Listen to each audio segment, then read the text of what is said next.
Hi guys, I am going to teach you some structure of English speaking by which you can make your English very strong। आपकी English को और ज़्यादा strong बनाने के लिए मैं कुछ ऐसे इंग्लिश स्ट्रक्चर लेकर आया हूँ जिसके द्वारा आपकी इंग्लिश को और ज़्यादा स्ट्रॉन्ग किया जाता है। और जिन स्ट्रक्चर से जो है सैकड़ों सेंटेंस हम अपनी इंग्लिश स्पीकिंग में डेली बेस बोलते हैं। तो चलिए मेरे 3 स्ट्रक्चर यहाँ पर लिखिए जिनको हमें सीखना है। पहला स्ट्रक्चर है मेरा यहाँ पर आई शुड वर्ब की first form plus object. I should verb की first form plus object. Should का मतलब होता है मुझे कोई भी एक्शन करना चाहिए। जैसे मुझे जाना चाहिए, आई शुड गो, मुझे आना चाहिए, आई शुड कम, मुझे इंग्लिश सीखनी चाहिए, आई शुड लर्न इंग्लिश, मुझे उनसे बात करनी चाहिए, आई शुड टॉक देम, मुझे जो है आपसे मिलना चाहिए, I should meet you. So you can also make this type the sentence. ठीक है, तो इसमें हम एक एग्जाम्पल लेकर देख लेते हैं और अपनी इंग्लिश के अंदर जो है इससे हम जो है स्ट्रॉन्ग अपनी इंग्लिश स्ट्रॉन्ग करते हैं। तो मुझे जाना चाहिए, आई शुड गो, मुझे वहाँ जाना चाहिए, I should go their, I should go दियर, मुझे वहाँ जाना चाहिए, मुझे उनसे बात करनी चाहिए, आई शुड टॉक देम। तो शुड का प्रयोग जो है किसी भी कार्य को करने के लिए जहाँ पर आप किसी कार्य को करना चाहिए वहाँ पर आप उसका इस्तेमाल कर सकते हैं। चलिए शुड का हम प्रयोग अपने सब्जेक्ट के अकॉर्डिंग कर लेते हैं। सब्जेक्ट हमारे यहाँ पर रखे हैं जिनको हम इस्तेमाल कर लेते हैं।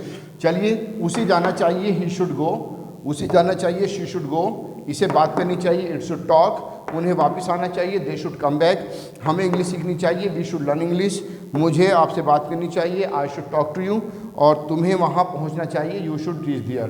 तो इस तरीके के सेंटेंस आप शुड से बना लेते हैं। लेकिन किसी जगह पर शुड नहीं आता है। जैसे आपको किसी वस्तु की ज़रूरत होती है, जैसे मुझे एक पेन चाहिए, मुझे एक किताब चाहिए, और मुझे एक फ़ैन या कोई पंखा चाहिए, यहाँ आपको कोई भी वस्तु चाहिए, तो वहाँ पर आप जो है शुड का प्रयोग नहीं करते, वहाँ पर वांट का प्रयोग करते हैं कि मुझे चाहिए। जैसे मुझे एक पेन चाहिए तो आप वहाँ पर जो है क्या इस्तेमाल करेंगे, आई वांट का इस्तेमाल करेंगे, आई वांट ए पेन, मुझे एक पेन चाहिए।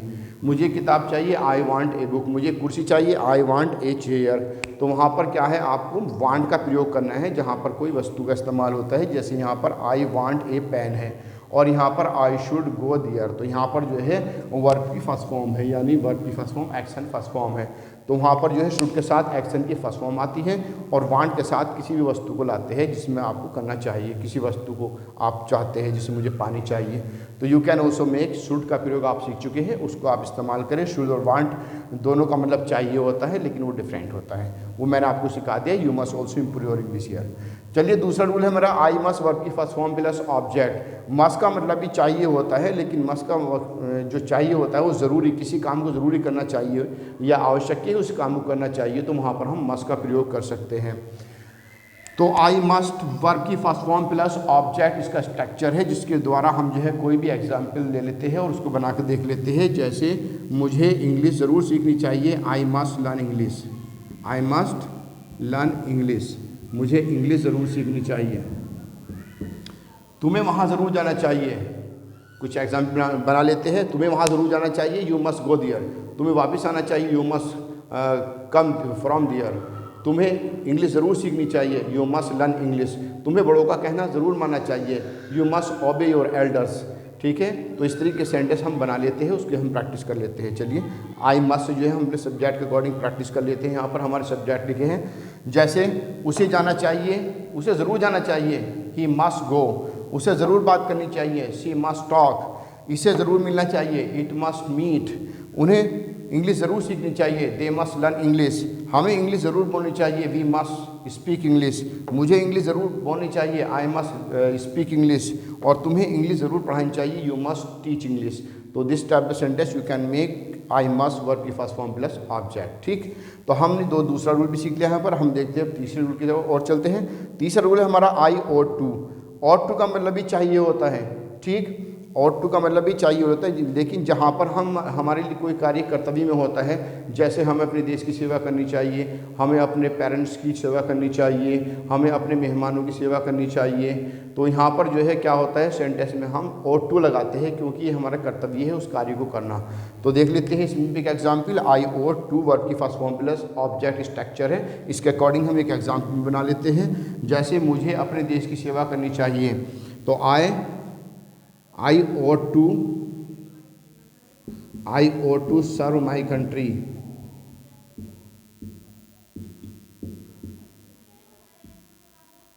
I ought to serve my country.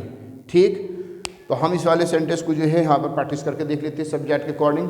उसे अपने देश की सेवा करनी चाहिए, he ought to serve his country, उसे अपने देश की सेवा करनी चाहिए। She ought to serve her country, इसे अपने देश की सेवा करनी चाहिए। It ought to serve its country, उन्हें अपने देश की सेवा करनी चाहिए। They ought to serve their country, हमें अपने देश की सेवा करनी चाहिए। We ought to serve our country, और मुझे अपने देश की सेवा करनी चाहिए। आई ought to serve my country, तुम्हें अपने देश की सेवा करनी चाहिए। You ought to serve your country.